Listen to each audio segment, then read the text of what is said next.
Swayam Prabha. Digital India. Educated India.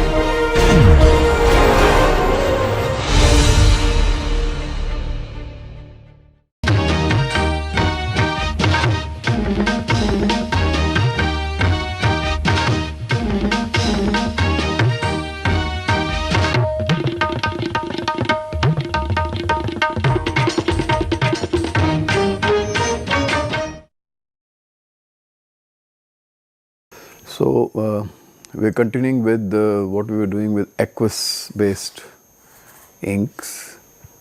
So, last time we looked at the dynamics of aqueous inks, the significance of Weber number, Reynolds number,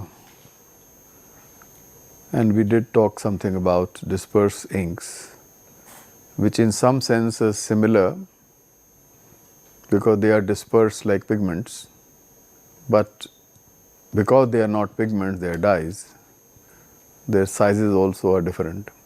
And so, the stability of dispersion obviously is a concern, which is what people work on. We did learn about the pre-treatment, what needed to be done, and fixation and washing, which means reduction clearing also becomes a part of the washing sequence. So, continuing with that, we will just have some discussions on reactive inks, which have also become popular. Acid inks are also there, not so much popular, but they have their share of market, and general quality aspects of inkjet printing, which people may like to see, those who want to do research to find out whether this is doing well or not doing so well. So, in general, reactive inks obviously can be used for printing cotton viscose, for which they were designed and developed. But as we understand now, silk or any polyamide or polypeptide, we should be able to print depending upon the surface. Chemistry is one aspect, in textile the surface is another aspect. So, if you have a woven, knitted, non-woven fabric of the same fiber, you may be getting different challenges.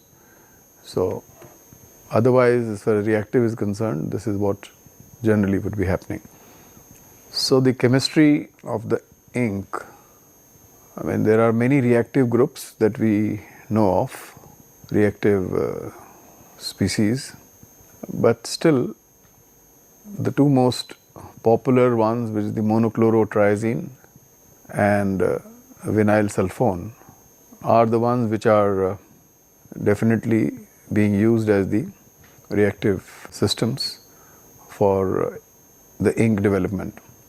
Within this, you can think of multifunctional, that is a bifunctional dyes also, which may be homo or heterogeneous type of bifunctional reactive dyes.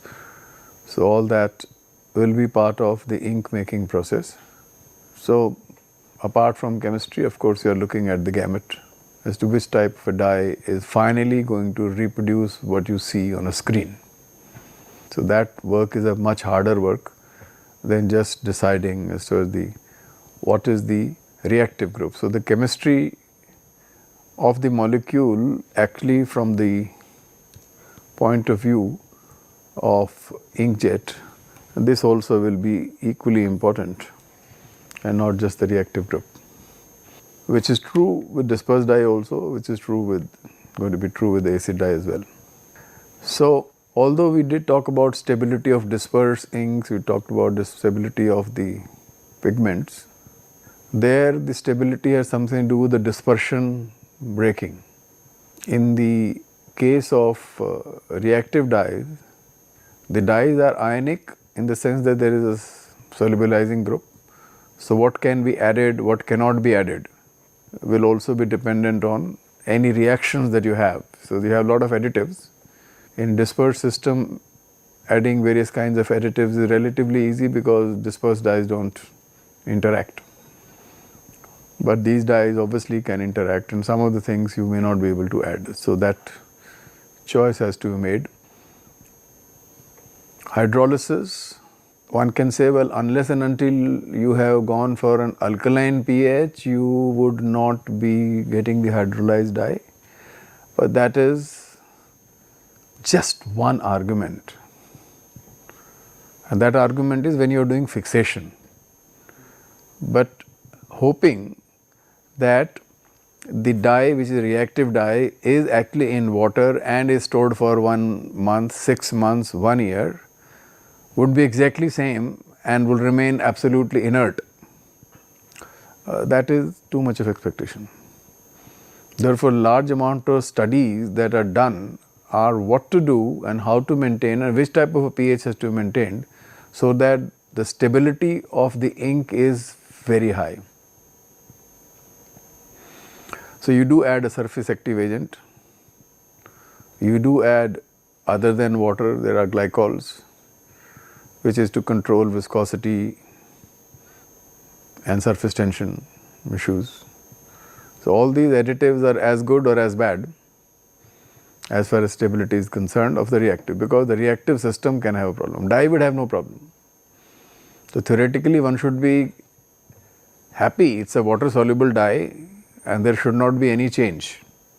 But the reactive group is there, although it may do very less hydrolysis, but that means it is not exactly same what you had started with. And so, at the end of the day, whatever you said, same company, same dye, and you may get a different result because either you used it late, and so this is a challenge which people obviously have to worry about. So, pH balance, pH management of the ink has to be done. So, all the studies people do at different pH, what is the stability, how much, how many months, what kind of changes are taking place, and based on that you say, well, the buffer. So, you buffer it in a manner which keeps the pH stable. And there is no doubt that towards neutral and less than neutral, towards acidic side is a better pH to maintain. So, I said some of these reactions also are possible. We have never been discussing other than hydrolysis, but all these reactions are possible. So, ethylene glycol or diethylene glycol or PEG, non-ionic surface active agents, all of them will have some group or the other which can participate. So, the dye yield finally, you see, only what you say is, otherwise very simple. How many you put a drop, how much solid in a drop is there, that should determine this is going to be my final yield. But this would also be determined by a dye which does not react, because finally you are going to be washing. It is not like a pigment print where everything is there, nobody is doing any washing. Whatever happens, happens. So, when you wash, something will go, and that finally something may decide what would be the final yield. It is very interesting to see if you have a dispersed ink. So, you apply a similar amount of dye, you get less K by S in reactive systems. So, the yield is, because something is going somewhere, obviously you do not want anything which is unreacted to be on the substrate. So, you will be washing it off. So, although you may put the same amount of dye, but you get higher yield, for example, in a dispersed rather than a reactive, despite best attempts. So, when somebody said, well, I am doing digital printing, whatever is on your thing, I will be able to bring it on the fabric, very good. At the end of the day, this also will make some difference, and in case you have obviously 4 colors minimum, more than 4 colors in various cases, and if the affinity and stability of different colors is different. So, you are not just talking about the dye and color, you are talking about stabilities also. And if they are different for whatever reason, then anything can change. the yellow may be less than what you desired, than the cyan for that matter, and so it may not look exactly same. So there is challenge is of very different order. You see, when you do a normal printing, you have done all mixing before. We also want there all the fastness to be same, rate of fading should be same, it's all right. But still it is one kind of a mixed bag. Here nothing is being mixed, all of them are independent, and so you want all the independent entities to actually behave exactly same. So challenge is always more, and that's the reason why a large number of companies don't enter into the digital ink making, because there are more complaints than anything. So in this case, a typical pre-treatment with some alginate, urea and sodium carbonate. That means this material has been padded and dried on the fabric, so we know exactly what we want. So fixation is only because of sodium carbonate, but all others are helping to get to the quality of the print, otherwise you don't need them. And particularly if there are hairs which are on the surface, cotton has so many of them, and so that is what you're going to basically want to take care. Urea in some kind of a reactive system, so it can also react if a pH is even different pH it reacts. So some reaction can take place in these conditions. So it is not just that you have only water that you have to bother about. But what only means is not that you are losing so much that you say, oh my God, my capital has gone out. Is the question you are not able to match what you want to do. That's a reactive system. So compared to disperse, you have to probably add, maybe consume more dye per centimeter square area, because as we earlier also understood that the consumption is measured or evaluated in terms of how much you have spent per unit area, not per unit weight of the fabric as such, because that would be very difficult. How much is penetration taking place, that can change the perception. So that also means that if your penetration is taking place quite a lot, the same amount of dye can give you different depth. So when you look at an image, the depth is also part of an image, which is not only tone and a shade. So suddenly if something was supposed to be dark and is actually light, then you obviously feel it's a dull print. So that can also happen. So fixation is easy. I mean, normally we will do steaming, saturated steam, approximately almost atmospheric pressure, and time depends on print itself, and maybe 7 to 8 minutes, but that's in a steamer. If you have a batch steamer, they don't know how to actually put 7 minutes.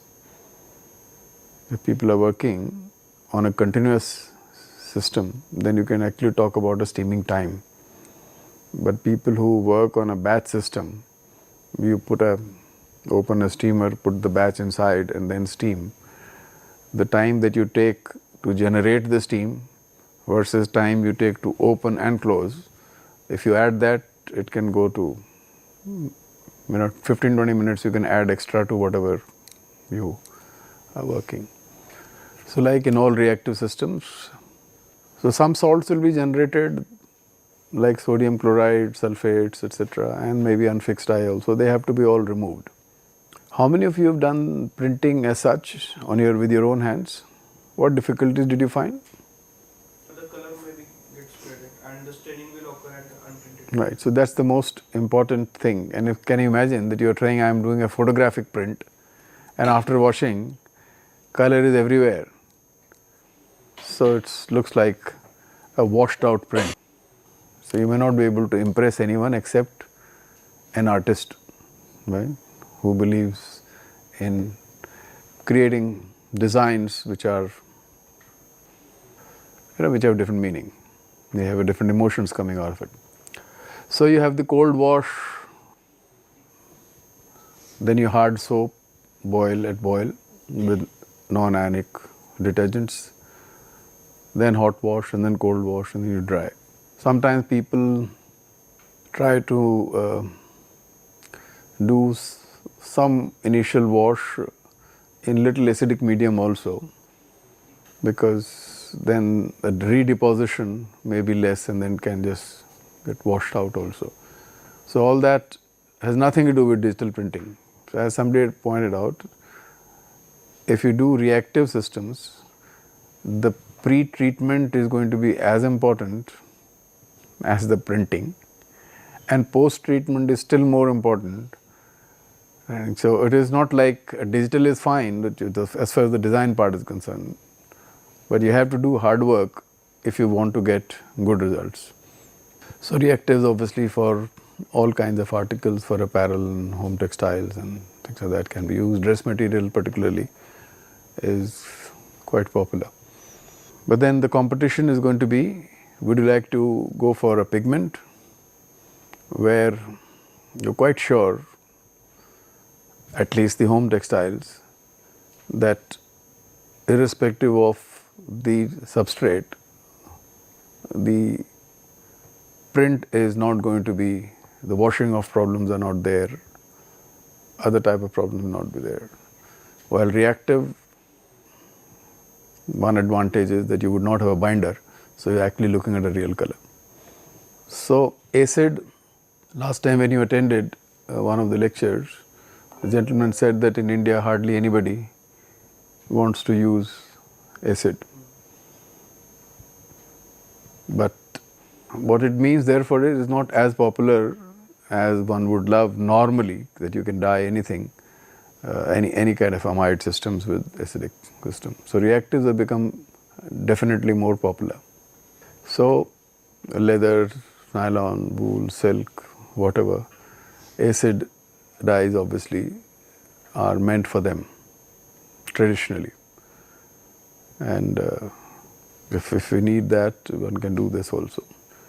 So mechanism fixation we understand is ionic bonds. So the fastness is always an issue, because ionic bonds are water soluble, and if a pH is adjusted, readjusted, then you can get bad thing. That's why they say if you done silk, wool, dry clean instead of wash, and if your soaps are alkaline, which is quite possible, then you will obviously have more bleeding taking place. So here the only way they are there is because of ionic bonds. In proteins we understand the positive charge gets generated in acidic medium, and which is not available, let's say, in alkaline medium. So if you change the pH during washing also, something will happen. Everything may not come out. So that issue always remains, which obviously if reactive dye has reacted, that issue never comes. So you try about affinity means that you see what it, so basically you're looking at hydrogen bonding capabilities. Invariably acid dyes are relatively in smaller, the size is smaller compared to, let's say, direct dye, where affinity is different. So complete dependence on ionic bond fixation. As long as you do not change that condition, the fastness can be seen. So lower solubility dyes for the inkjet printing. So it makes sense, it will be less water soluble, and so will have relatively more reason to be on the fiber. And so doing a lot of hard work, so this is what a few things can be done. Instead of having 3 sulfonic acid groups, less than. So that's the kind of thing you can reduce solubility. But definitely they are water soluble. So the pre-treatment concerned, we are not expecting any chemical reaction to take place, but the substrate should be positively charged. That's the only thing we are looking at when the printing takes place. So some acidic pH has to be generated. If you add anything like a thickener, this is to improve the print quality. It's nothing to do with the reaction. Then steam as you need and wash as you can. So acid dyes in that sense can do certain things. So there are companies which are making acid inks also. There are companies which are making reactive inks also. Right. So before we close this aspect, some few quality attributes of all the digital printing systems, particularly aqueous-based systems. I will just spend a few minutes. Most of the inks of the textile are aqueous-based, whether it's a dispersion or it's a solvent dye, including dispersed dyes which are printing polyester. So that is how it goes. And therefore, spreading of the drop as it falls, absorption more deep, less deep, hydrophilicity, hydrophobicity of the fiber. There, like you start about the blending. Then you have woven knitted garments. Knitted garments may have maybe more hydrophobic compared to the other fibers because they actually apply waxes in a knitting yarn. So all of them can have some effect. So one says, well, what is the quality? Then you look at the dot itself, the quality of a dot. So you say latency, startup problems, all those are there. So based on either the startup or anything else, whether the dot actually has gone to the same location where you want it to send.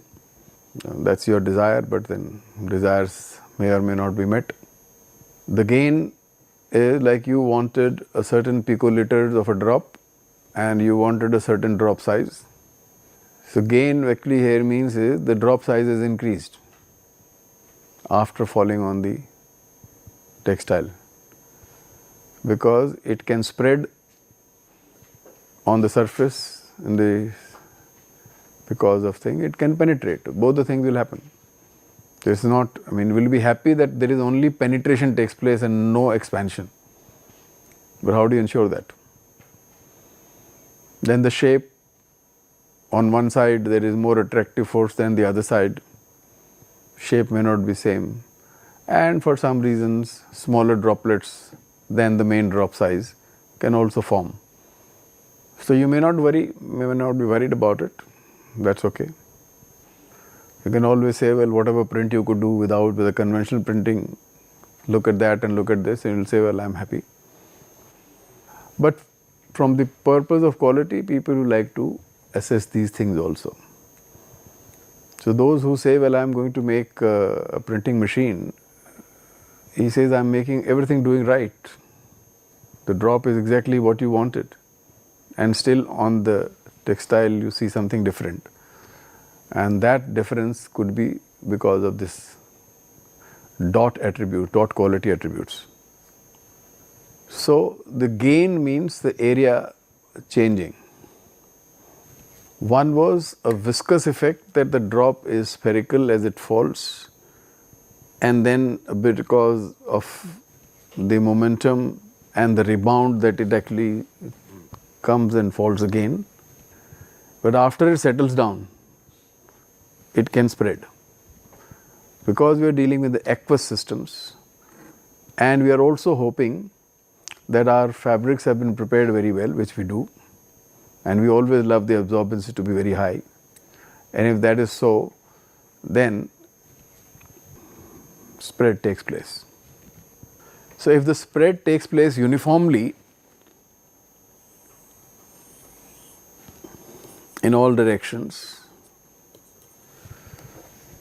this is one thing, and if it does not spread to the extent that crosses and merges with the other drop, you are still there, except that, as you remember, if the drop size changes, the gray value will appear to change. But that's one part. But if for some reason absorption on one side is more than the other, let's say this was a material which has more cotton on that side and then was a polyester yarn, and if that happens, suddenly find it becomes no more spherical, it may be taking some shape which is not sphere. It could be any direction, right? So it is not equal. If it is not equal, from image point of view, you are not reciprocating what you wanted. So you have done a good job, but you have not reciprocated what you wanted. And every time you do, this may not be same. So that means you are also saying that I cannot really reproduce what I did last time, in some sense. Because how do you ensure that when the drop falls, wherever it falls, that hydrophobic part will be always that much on this side? No control on that. So you are only hoping everything is clean, everything behaves the same, which in true sense may not take place. Theoretically, every equipment that we have and every system, there is error. And we only have to worry about the error, how much is the error. If the error is less than what we can perceive, then it's okay, right? But when somebody say, well, you have printed, I want to really go and measure the drop size, I want to measure the gain in the drop size, then you have to satisfy this, which is, you say, well, this is the preparatory guy, not my problem. But that is where it is. So sometimes you draw lines, so they also have that you actually draw a line and you see, does it appear like a line? You see, when you have a test prints which come, no? That you do a first printing, you have changed the ink in a cartridge, you have changed an inkjet printer, then the first is you just give a command and then you see all the lines, so sometimes, the test print comes, the lines are there, the bars are there, the thick, thin, different colors, just to say, well, if it looks as it is when we thought it should look, then it must be okay. So one is the drop size and things like that, the other is the line itself. You draw a line, does the line width is exactly same as you wanted? It's very easy on a computer screen to do that, this is this width I want. But when it gets printed, is it the same? Is the sharpness same? Particularly the edges, do they appear really clean or they don't appear clean? The density, the optical density, which was supposed to be very black, it is not really so black. So does that matter? So people will like to measure these also. That let me just check whether whatever you are doing is same or not. So what I am only saying is that you are making the life of a people who are making ink and who want to print more difficult.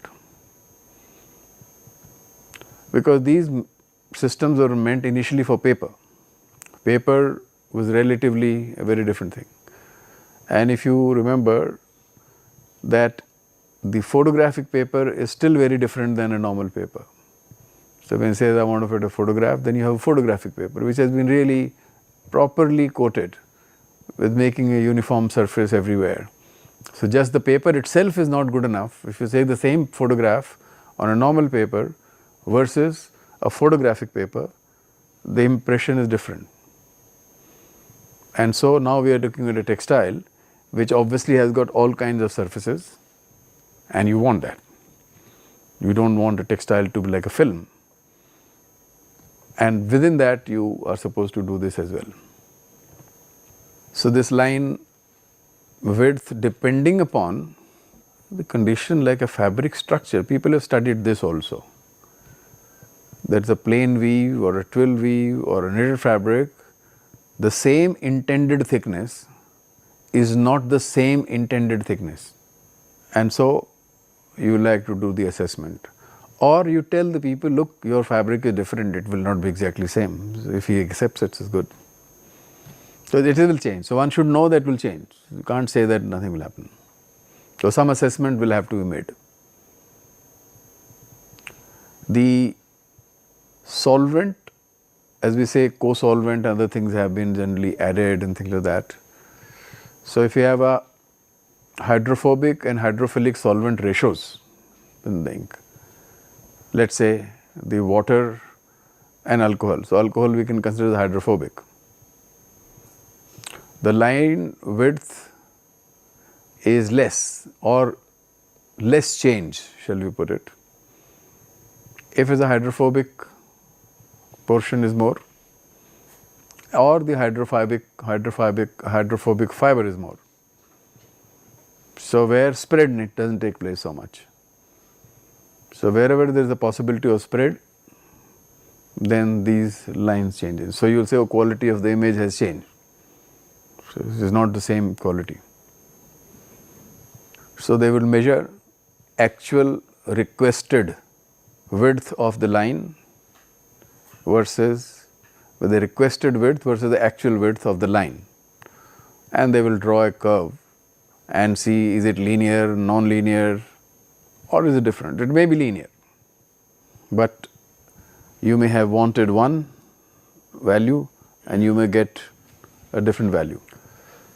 So, printed area, so you have people look at the color, so you wanted a magenta to appear, does it magenta is appearing or not. So, this is something to do more to do with the choice of the dye, which obviously they would have taken care. But it is quite possible that your fabric, which is cotton and also mercerized, but after that some people have done an OBA treatment on this to make it look whiter, which actually means some blue component coming. So, you are adding a blue component to the perception. So, the whole picture may say as if a blue tint has been given on the picture, like you have filter. So, like you have filters, so you have an image, you can put a filter to get a sepia image, you get a filter to give a blue image. So, it might appear that something else has happened, which is not exactly what was on the screen. Then density obviously is how much is on the surface, how much has gone down. The noise is for various reasons based on what is the depth of color or the lightness color or a grayness of the color. The graininess may appear, which is not really considered. If you have a deep color, the graininess may not appear. With a lighter color or medium shade, you might just see somewhere. When you really see with more focus, then you might find that there is some graininess. These are attributes as far as the print area is concerned. People may like to measure them. So, let us say graininess or a noise is because of the brightness variation. So, brightness means what? Either the surface reflection or a scatter, or it has something to do with, as I said, you put OBA, you do more bleaching, less bleaching, double bleaching, chemistry is same, you have done your singeing also very well, but still some of these things are inherent to the fabric. You see what happens is, like a fabric structure is inherent to the fabric, you have coated, after coating you have done fixation, but then finally done washing also.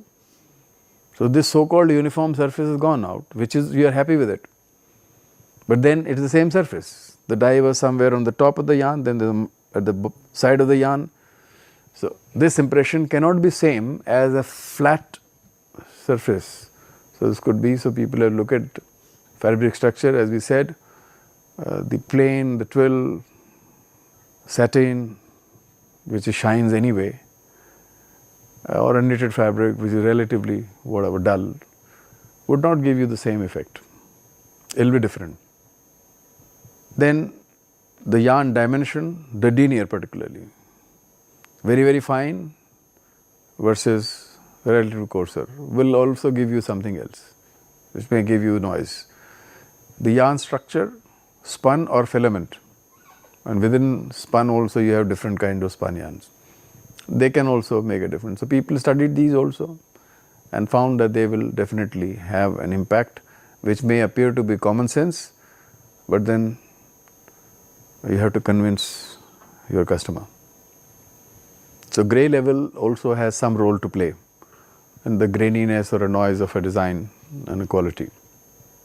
So, LAB value, we expect it to be exactly same, it may not be.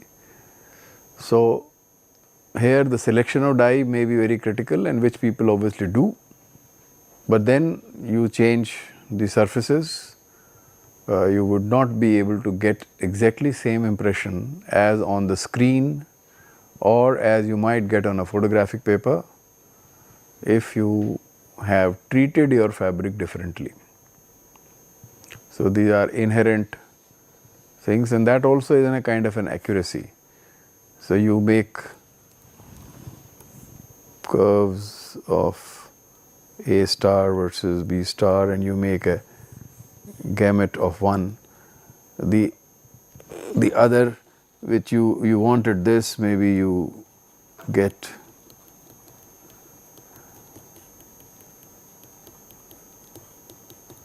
slightly different, and if you get different, then it's different, right? You may still say, well, it is acceptable, but it is not same. And this also happens if you have too much of a hydrophobic material, drops have not been absorbed, and if they are too near, two of them may become one, so which will obviously give you a different kind of an image. So these are possible errors which would happen despite all the good intentions. So why do we do pre-treatment? We do pre-treatment to help improve the quality of the prints, which is evaluated in terms of dot gain, line width, noise, color, with an aim that to say, well, do whatever you can do so that it comes very close to photographic paper. It may not come, but doesn't matter. Still it will be much, much superior compared to any other method of printing as far as the image quality is concerned, because here you are actually trying to control every pixel. So you're better off than doing segments in square centimeters. So that's all we will work today on. So what we have understood is that the aqueous inks have their own issues as far as design and quality is concerned, and all the systems that have been developed have their own advantages and disadvantages, and the efforts are obviously being made to make sure that these errors are as less as possible, and this remains a challenge which we cannot say with confidence that we have been able to meet all the challenges.